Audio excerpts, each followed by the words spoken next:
Assalamualaikum warahmatullahi wabarakatuh. Jumpa lagi teman-teman semua. Kami dari kelompok pertama mata kuliah Active Learning dan Permainan Bahasa PBA 5 IPMAFA. Kami akan mempresentasikan makalah kami yang berjudul Konsep Dasar Active Learning. Langsung saja. Yang pertama, kita memasuki pengertian Active Learning. Apa sih Active Learning itu? Yaitu pembelajaran aktif yang dimaksudkan untuk mengoptimalkan penggunaan semua potensi yang dimiliki oleh anak didik. Jadi pembelajaran ini tidak hanya terfokus pada gurunya, tetapi terfokus pada siswa. Jadi siswanya juga ikut aktif. Terus selanjutnya, pembelajaran aktif ini juga dimaksudkan untuk menjaga perhatian siswa agar tetap tertuju pada proses pembelajaran, karena dia ikut andil dalam proses pembelajaran ini, jadi mau tidak mau dia harus fokus. Terus selanjutnya, pembelajaran aktif merupakan segala bentuk pembelajaran yang memungkinkan siswa berperan secara aktif dalam proses pembelajaran itu sendiri. Terus selanjutnya, kita masuk ke urgensi active learning.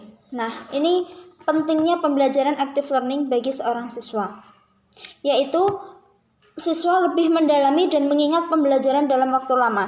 Mengapa? Karena di pembelajaran ini tadi sudah saya katakan bahwasanya siswa ikut andil dalam proses pembelajaran. Jadi dia ikut aktif dalam mempelajari pembelajaran tersebut. Jadi dia bisa mengingat lebih lama.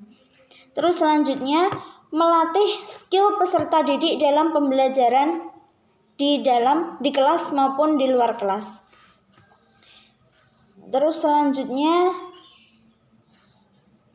memudahkan mendapatkan pekerjaan karena sudah terbiasa bekerja sama tim ketika active learning di kelas.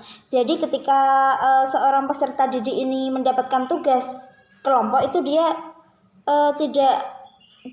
bisa bekerja sama gitu. Dia tidak mementingkan dirinya sendiri untuk bisa sukses. Terus selanjutnya, kita masuk ke tujuan pembelajaran active learning. Yang pertama, memotivasi keterampilan berpikir kritis siswa. Nah, tadi sudah saya katakan bahwasanya siswa ikut andil, jadi dia bisa berpikir lebih kritis tentang pembelajaran tersebut. Terus kemudian memotivasi siswa untuk membaca kritis. Dia juga membaca materi pelajaran secara kritis. Terus kemudian memotivasi siswa untuk bertanya. Dia menjadi aktif bertanya kepada gurunya. Terus mendorong siswa untuk menyelesaikan permasalahan. Dia kan berhubung dia juga ikut andil dalam pembelajaran ini, jadi dia juga diajari untuk menyelesaikan permasalahan yang didapat dari pembelajaran tersebut. Terus kemudian menentukan cara belajar siswa terhadap materi yang bervariasi, jadi tidak monoton, jadi nanti siswa tidak akan bosan. Terus kemudian mengukur kemampuan siswa dalam merespons suatu kasus. Terus kemudian melatih untuk saling mengajari. Jadi tidak hanya gurunya saja di sini yang berperan, tetapi muridnya juga jadi saling mengajari. Terus kemudian melatih siswa dalam bekerja sama, saling berinteraksi dan berkomunikasi dengan orang lain.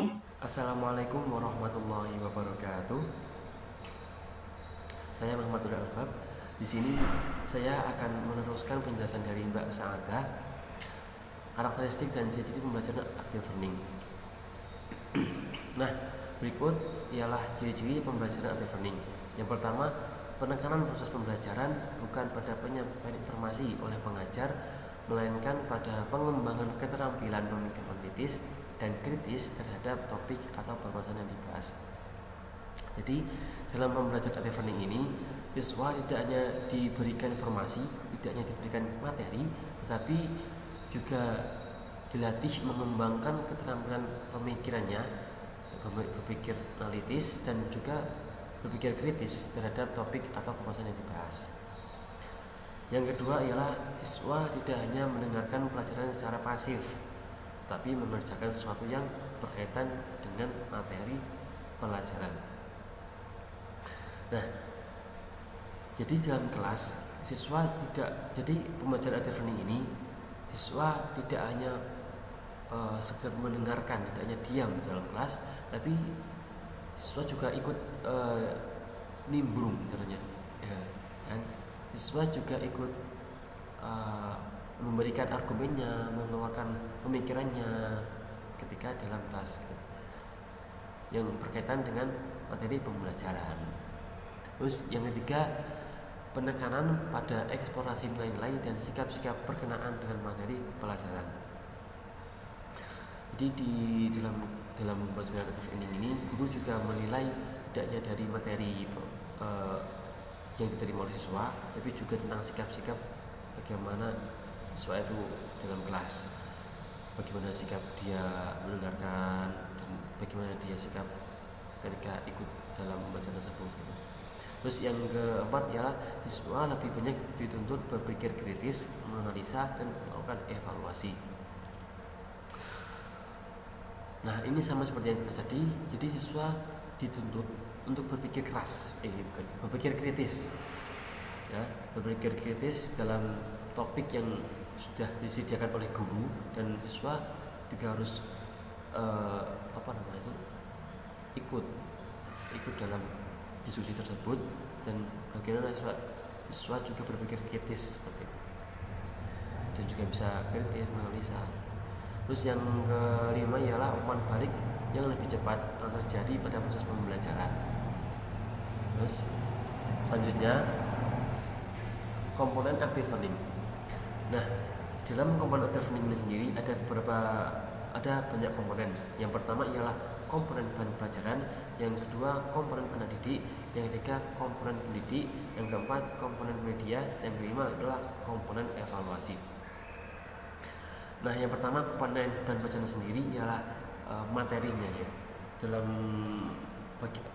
komponen bahan pelajaran sendiri ialah materi yang kita siapkan untuk pembelajaran nanti di kelas. Jadi kita siapkan dengan matang-matang, jangan sampai ketika kita kita masuk kelas tidak punya bahan, nanti malah kita kayak bingung mau nyamakan apa gitu. Terus yang kedua ialah komponen anak didik. Komponen anak didik adalah suatu subjek yang melakukan proses pembelajaran, ya. Jadi salah satu hal yang paling penting dalam pembelajaran anak didik, ya. Iya, didik. Didik ialah subjek yang melakukan pembelajaran gitu. Tanpa didik tidak ada yang diajar gitu. Terus yang ketiga ialah komponen pendidik. Pendidik ialah subjek juga yang memiliki peran penting dalam pembelajaran, karena beliaulah yang telah memberikan kita karena berkat beliau pendidik itu orang yang telah memberikan informasi, memberikan kita materi. Terus yang keempat ialah komponen media. Media di sini contohnya, ya saya contohkan ya. Media di sini bisa berupa seperti alat kayak misal zaman sekarang kan sudah masuk dalam teknologi canggih, maka komponen medianya itu bisa berupa layar layar itu layar touchscreen itu. Juga masih banyak lagi media-media yang bisa digunakan seperti kartu, mungkin ketika kita game bahasa, karena juga bisa menggunakan media kartu, atau juga dengan menggunakan media-media lain seperti itu. Yang kelima ialah komponen evaluasi. Terus selanjutnya peran sivitas dalam pembelajaran active learning. Dalam pembelajaran active learning juga tidak luput dari peranan orang di belakangnya. Dalam sebuah pembelajaran mesti tidak luput dari peranan orang di belakangnya seperti itu. Dan berikut adalah peranan sivitas akademika dalam pembelajaran active learning. Yang pertama, mengambil jadi ini sivitas akademika itu sivitas akademika ada 3. Yang pertama ialah kepala sekolah, yang kedua ada pendidik, dan yang ketiga ada siswa. Nah, di sini peran aktivitas kepala sekolah ialah mengambil keputusan dengan pencapaian tujuan kurikulum agar proses belajar mengajar berjalan dengan lancar. Ya, dan yang kedua adalah menentukan proses pelaksanaan active learning pada semua siklus akademika secara detail dan jelas. Yang keempat, membekali siklus baru tentang peran dan tanggung jawabnya dalam pelaksanaan pembelajaran active learning. Yang keempat, memberikan kesempatan pada siswa untuk bekerja sama dan menyampaikan gagasan yang berkaitan dengan penerapan pembelajaran aktif. Dan juga peranan guru ialah beliau memiliki peran paling penting untuk memberikan informasi pada siswa, untuk memberikan pembelajaran pada siswa, untuk melatih siswa dalam melakukan setiap kegiatan dalam kelas. Dan peranan civitas siswa atau peserta didik juga tak kalah penting. Siswa berperan sebagai penerima seperti itu, sebagai penerima apa yang diajarkan oleh guru. Tanpa ada siswa tidak ada pembelajaran seperti itu. Oke, selanjutnya. Oke, terima kasih. Itu dari kelompok kami. Kurang lebihnya kami mohon maaf jika ada yang salah. Terima kasih. Wassalamualaikum warahmatullahi